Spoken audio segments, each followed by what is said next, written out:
I was so taken aback that I had to rub my eyes. There, where he wasn't supposed to be, was my husband. Why? Why are you here? I stammered.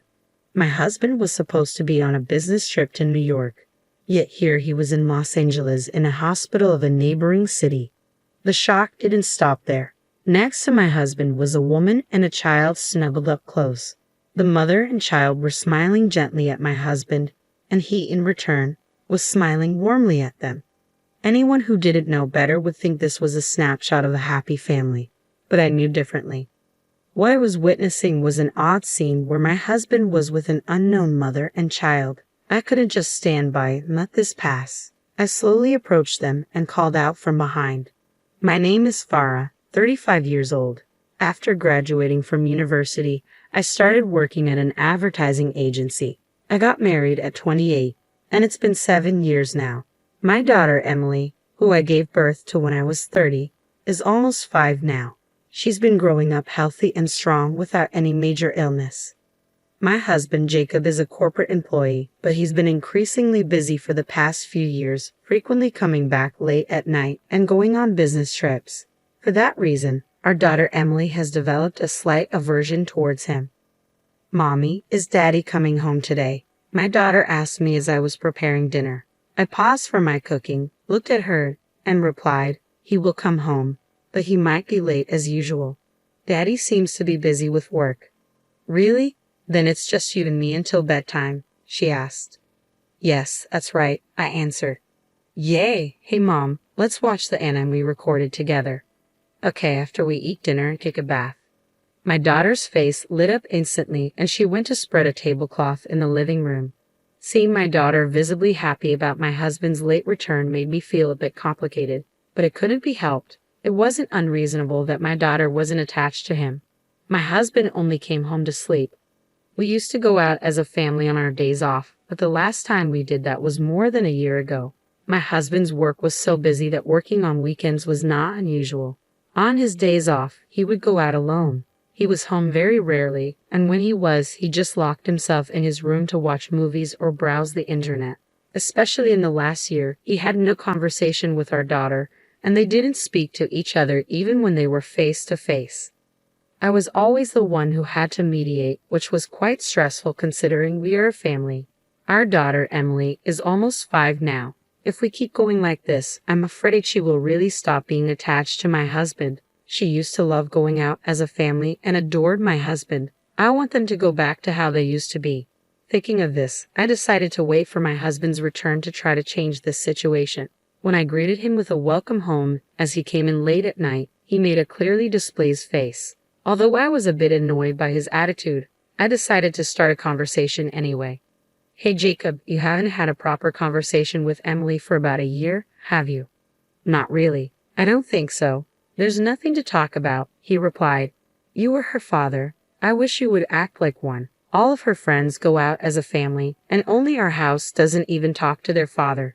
Don't you think that's sad?" "What's the point of saying that? I'm not playing around. I'm working," he said dismissively. "I understand that, but I think Emily is the one suffering if this continues," I said. My husband sighed in annoyance and slumped heavily on the sofa. When I sat down next to him, Jacob slowly loosened his tie and told me, "I'm sorry, but I'm really busy right now. I'm up for a promotion, and I want to focus on my work." "I can see your dedication to your job, but isn't family also important? I understand that working on weekends is tough, but maybe just one day," I suggested. "I don't want to be left behind by my coworkers. You understand, right? I'm working this hard for our family, don't you see?" he replied. "I understand that," I said, hesitating. I knew my husband was working hard, dedicating himself to his job for the sake of his promotion, but in his immersion in work, he seemed to have lost sight of our daughter and me. If things continued this way, it wasn't just his relationship with our daughter that was at stake, but our entire family bond might be at risk. Feeling anxious, I gathered my courage and decided to be frank about my feelings. "Jacob, please, I understand you're busy, but I want you to keep Emily's birthday free." "Ha, her birthday?" he asked. "Yes, it's the first Sunday of next month. Her birthday is actually on a Friday, but I also have work on weekdays. I want to take her somewhere on Sunday." I don't know about next month's schedule yet, he said. But at this point, there aren't any business trips scheduled, right? Even if it's a work day, you can take one day off. Please, for Emily's sake, I pleaded. Despite my persistent pleas, my husband tersely said, "All right, I got it." I knew he was in a bad mood and had agreed reluctantly, but I was still relieved and happy. The next day, while having dinner, I felt a small glimmer of hope. I asked Emily, "Hey Emily, your birthday is coming up, isn't it? Is there something you want?" "Wow, really? I want an ice cream maker," she exclaimed. "An ice cream maker, huh?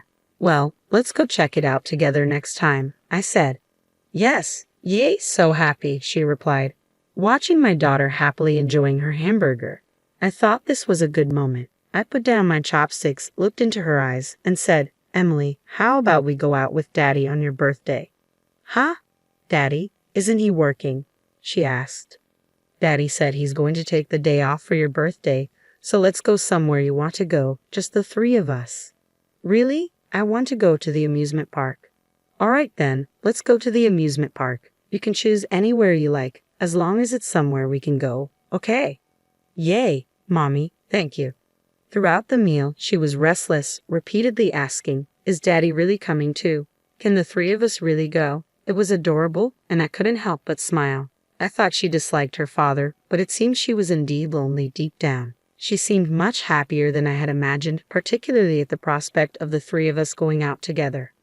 One day, with a weekend trip to the amusement park ahead, my husband, unusually home earlier than usual, awkwardly began, "Well, you see." I asked what was wrong, and after a moment of silence, he reluctantly spoke. "I have a business trip from Thursday to Sunday this week," my husband said. "What? What are you talking about? We promised to keep those days free for Emily's birthday, didn't we?" I replied, shocked. "What can I do? The person who was supposed to go suddenly couldn't, and I was the only one available as a replacement," he explained. "Even so, why didn't you refuse? Do you know how much Emily was looking forward to it?" I asked, my frustration growing. "What could I have done? It wasn't a situation where I could just refuse," he said, raising his voice in anger despite our daughter sleeping in the next room. I tried to calm him down, but he continued to yell, his face turning red. "You have it easy, working in a company where you can leave on time, but it's not like that for me. In a highly competitive environment, everything depends on how quickly you can get promoted. What's with all this talk about promotion? Sure, I understand work is important, but what about us? What about your family?" I asked, my voice trembling. "Supporting your husband is also a wife's duty. This is why I can't stand people working in cushy jobs," he retorted. "What?" I said, stunned. "At least can you come back early on Sunday?" I pleaded. "That's impossible. The business trip is in New York, and it takes 5.5 hours one way by plane. In any case, I can't get out of the business trip starting from Thursday. You should go on your own," he said, dismissively. "Wait, Jacob," I called after him, but he ignored me and left the living room. Only my sigh echoed in the room as I struggled with how to explain to our daughter. On Thursday night, after my husband left for his business trip, I reluctantly decided to tell Emily the truth. "Hey, Mom, I was thinking about the amusement park," she said, her eyes full of excitement. "I want to go on Sunday." "I'm sorry, Emily, but actually, Daddy has a business trip from today until Sunday, so he has to work," I explained. "Really? So he won't be able to go?" she asked, her voice tinged with disappointment. "Yes, I'm sorry," I said softly. "So, would it be okay if it's just the two of us?" I suggested, trying to keep my tone upbeat. "Okay, then I'll go to the amusement park with just Mom," she said with a forced smile. The moment of silence that followed spoke volumes about her true feelings. She probably wanted to go as a family of three, but to prevent causing me distress, she pretended to be okay. Noticing this, I felt a wave of guilt that almost brought tears to my eyes. However, I managed to hold back my tears for the sake of my daughter, who was smiling in front of me. Even though I'm alone, I'm determined to make Emily enjoy herself on Sunday. Several days later, on the day of the amusement park visit, my daughter woke up early in the morning and started preparing to go out on her own. We left the house at 7 a.m. so that we could enter the park as soon as it opened. Emily seemed really excited and happy throughout our time at the amusement park, but on closer inspection, her face was slightly flushed. Worried, I stopped her. "Emily, wait a minute." "What is it, Mom?" she asked, looking up at me. I grabbed her arm and put my hand on her forehead. I felt a tremendous heat surge through me. Wait, Emily, you have a high fever. Why didn't you tell me? I exclaimed, worried. I'm not feverish. Come on, Mom, let's go ride the merry-go-round, Emily insisted, trying to brush it off. Emily, I think you have a very high fever. Shouldn't we go to the hospital together? I urged. No, I finally got to come here with you, Mom, she said weakly. Perhaps her body was really in pain as she collapsed on the spot. Why didn't I notice it until it got this bad? I thought, overwhelmed with guilt. Driven by guilt, I carried my daughter and hurriedly took her to the university hospital. I informed the reception that it was our first visit and rushed to pediatrics. Her temperature was over 40 degrees, and she was immediately given an IV. We'll keep an eye on her here, so you should rest a little too, the nurse kindly advised, which slightly calmed my desperate heart. I decided to take a break on a bench in the rest area after going to the hospital store and buying some necessary items for my daughter. As I walked around the hospital, I heard a familiar voice. When I turned towards the voice, I couldn't believe my eyes. "Ha, Jacob. Why are you here?" I stammered in shock. I couldn't believe what I was seeing. My husband should have been on a business trip to New York. Despite this, why was he in Los Angeles, even in a hospital in the next city? But that wasn't the only surprise. Beside my husband was a woman and a child, seated as if leaning against him. "Mom, are we going shopping after the hospital visit, right?" Emily's voice brought me back. "Yes, we are. The three of us," I replied, trying to maintain composure despite my racing thoughts. "Yay, soon we can go out as a family of 4. I'm excited," Emily said cheerfully. "You're about to become a big sister, so you need to be responsible, okay?" The woman beside my husband said affectionately, her round stomach revealing her pregnancy.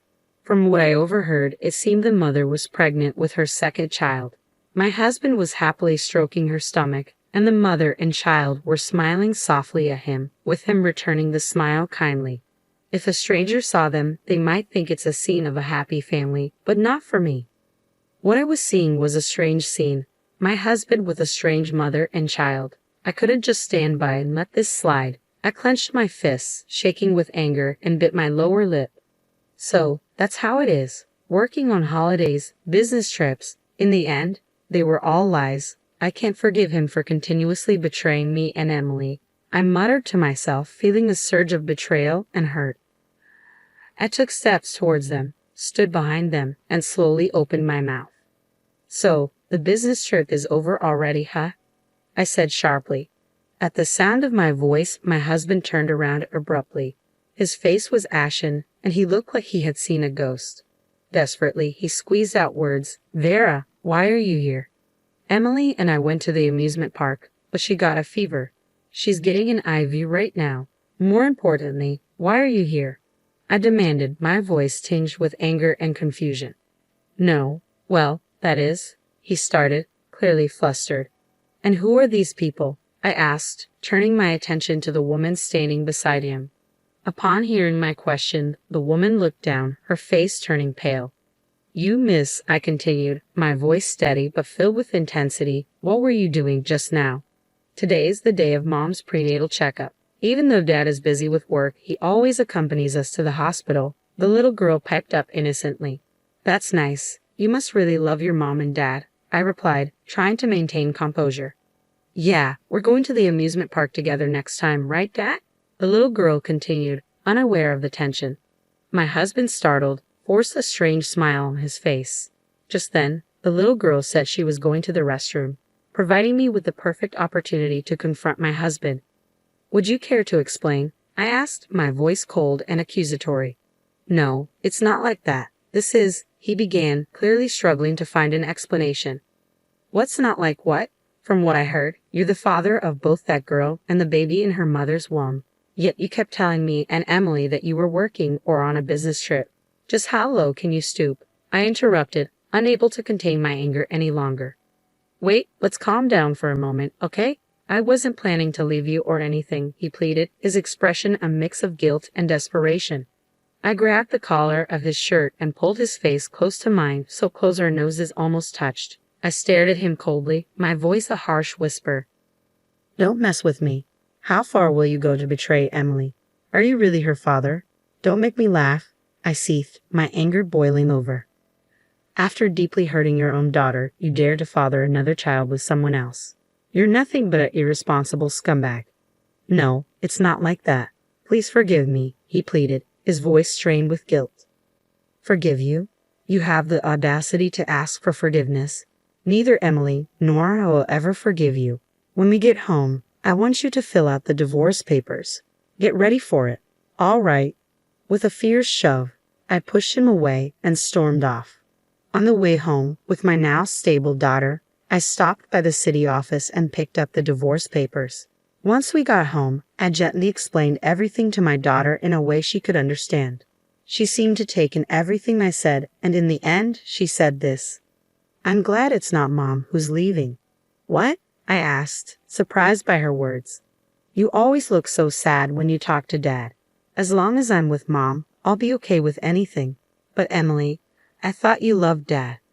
I did love him, but I love Mom the most. I hate anyone who hurts my mom, Emily, she said firmly.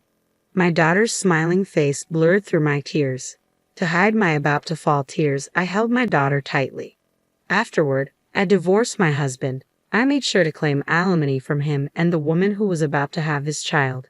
He desperately tried to negotiate for a lower amount, citing their child, but I firmly refused. There was no way I was going to lower the amount or let him take the lead. After all, they were the ones who did wrong. It soon became known that Jacob had been regularly taking time off work to visit the other woman. A coworker discovered this shortly after the divorce, causing his credibility to plummet. His career advancement came to a sudden halt, and he started receiving cold stares from his colleagues. Apparently, Jacob was having a child with another woman, even though he's got a family. You gross. Not only is he incompetent at work, he doesn't even have basic morals, one colleague remarked. Well, it would be a relief if he just quit already, another added. Despite the rumors and criticism, he somehow clung on to his job, presumably for the alimony and child support he owed me. I decided to sit back and see how long he could keep this up. On my end, I moved to an apartment near my workplace and started a new life with my daughter. My parents regularly visited us to keep her from feeling lonely. As a single mother, I'm aware that I might make my daughter feel sad in the future, but I'm determined to shower her with all the love I can to minimize such situations.